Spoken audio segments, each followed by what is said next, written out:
Olá, alunos do 8º ano do ensino fundamental. Estamos então, iniciando mais uma semana de aulas. Como vocês viram, nossas aulas elas ainda irão permanecer com aulas à distância, ainda por conta da questão do coronavírus. E devido a isso, o segundo bimestre então ele será inteiramente à distância. Ele acaba dia 1º de agosto e até lá as aulas continuarão remotas, certo? Então, é extremamente importante que vocês continuem aí se dedicando, assistindo às nossas aulas e realizando todas as atividades que são propostas semanalmente.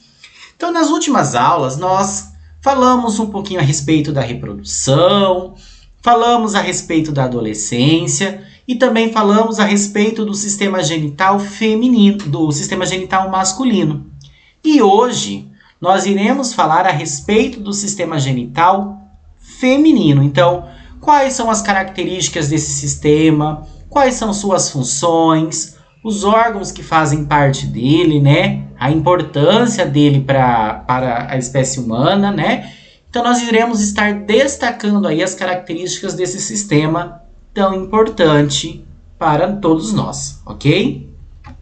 Então, inicialmente aqui, nós vamos ter aí que o sistema genital feminino, então ele vai possibilitar que haja a fecundação, A fecundação, quem não lembra, é o encontro do espermatozoide com o ovócito, E lembrando que dessa fecundação, nós vamos ter a formação do feto, e ele vai dar origem ao bebê, então é extremamente importante para a reprodução. Então, a fecundação acontece dentro do corpo da mulher, Nós iremos estudar certinho o órgão onde ela está acontecendo.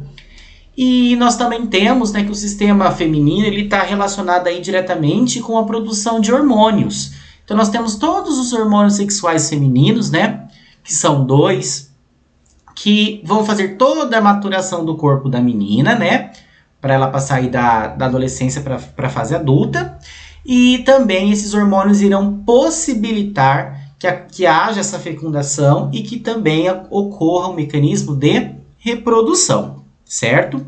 Então, nós vamos ter que o sistema feminino ele vai ser formado por 2 ovários, ovário direito e ovário esquerdo, 2 tubas uterinas, direita e esquerda, O útero, que é um só, a vagina e o pudeno feminino. A vagina vai ser a porção interna, tá? A vagina não é a parte de fora, é a parte de dentro. Nós iremos discutir sobre isso também. E já esse pudeno feminino ou vulva, esse sim representa a parte externa do corpo feminino, que a gente consegue ali visualizar, ok? Então aqui nós temos uma visão bem geral, do sistema genital feminino. Aqui representando a parte interna e aqui a parte externa, certo? Então, a parte interna, como eu falei, nós vamos ter ela formada pelos ovários, Ovário direito e ovário esquerdo. Pelas tubas uterinas, que aqui estão em vermelho. Pelo útero, que a gente diz que tem formato de pera invertida. Pela vagina, que como eu falei para vocês, é a porção interna do corpo da mulher. E aqui fora nós temos então o pudendo feminino, que nós conseguimos observar então o clitóris, nós conseguimos observar os grandes e os pequenos lábios, o orifício vaginal, certo? Que são então as partes externas, as partes visíveis, ok? Nós iremos discutir um pouquinho a respeito de cada uma. Então, primeiro falando a respeito dos ovários, então esses ovários eles vão armazenar, são bolsas, que vão armazenar milhares de ovócitos que as mulheres já nascem com eles. Eles não nascem maduros, mas eles já estão formados dentro dos ovários. E a cada mês, depois que ela entra na adolescência, que inicia o ciclo menstrual, nós temos a liberação mensal de um desses ovócitos, podendo ou não ocorrer a fecundação e uma possível gravidez, que vai se estender aí o processo, de liberação até o período aí da menopausa. O ovócito, ele só vai receber o nome de óvulo após o processo de fecundação? O processo de fecundação é esse que está demonstrado na imagem. Então, nós temos aqui em vermelhinho, né, o ovócito, que é produzido pela mulher, e nós temos em azul os espermatozoides, que são produzidos pelo homem. Então, ali durante o ato sexual, né, o homem vai liberar esses espermatozoides e eles irão, então, ao encontro desse ovócito. O primeiro espermatozoide que chegar é o que vai fecundar. Só um fecunda, tá? Os demais não vão conseguir entrar.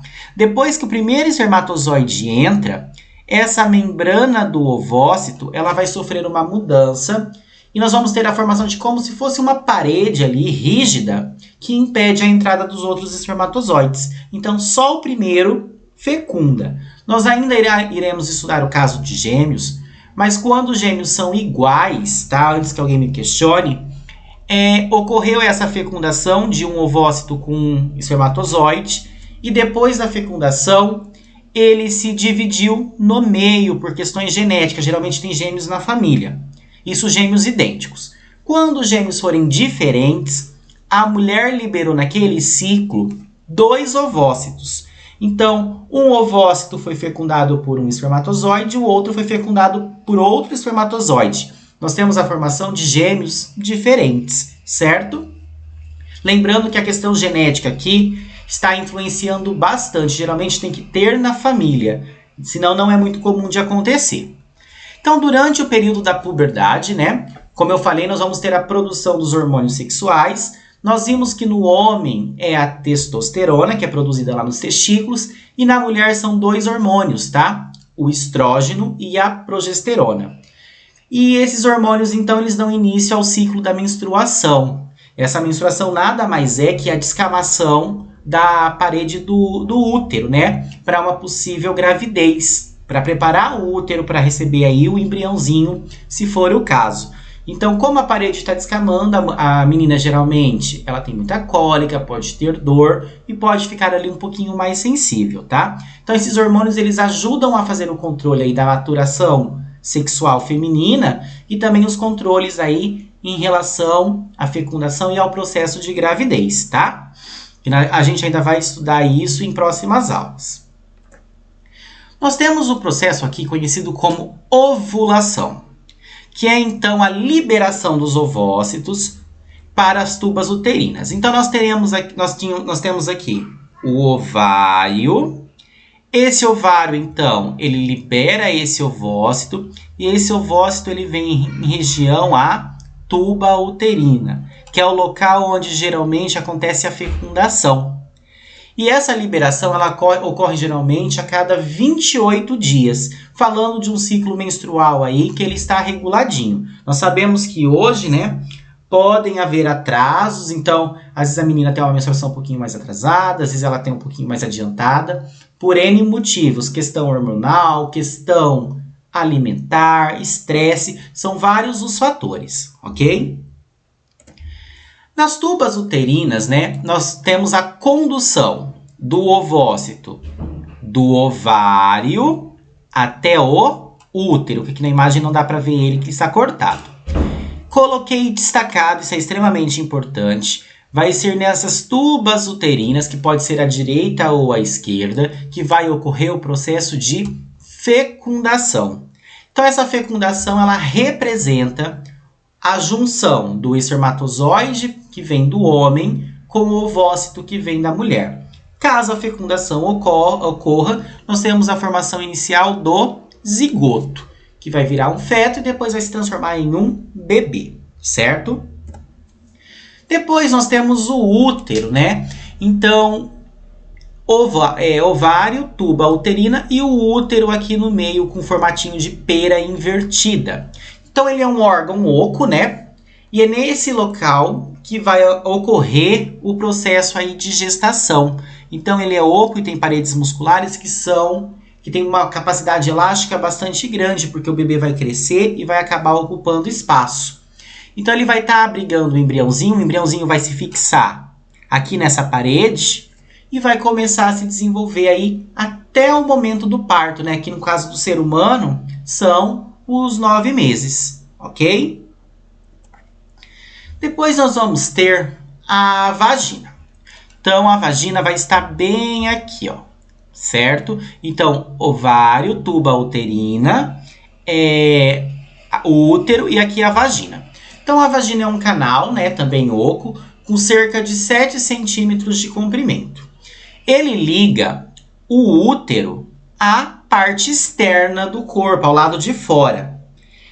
Essa região apresenta uma membrana, né, que é chamada de ímen, e ele tende aí a deixar essa região parcialmente fechada. Geralmente, durante as primeiras relações sexuais, esse ímen acaba se rompendo, e daí com esse rompimento, nós vamos ter então a perda da virgindade da menina. Então pode haver um pouquinho de sangramento e um pouquinho de dor, certo?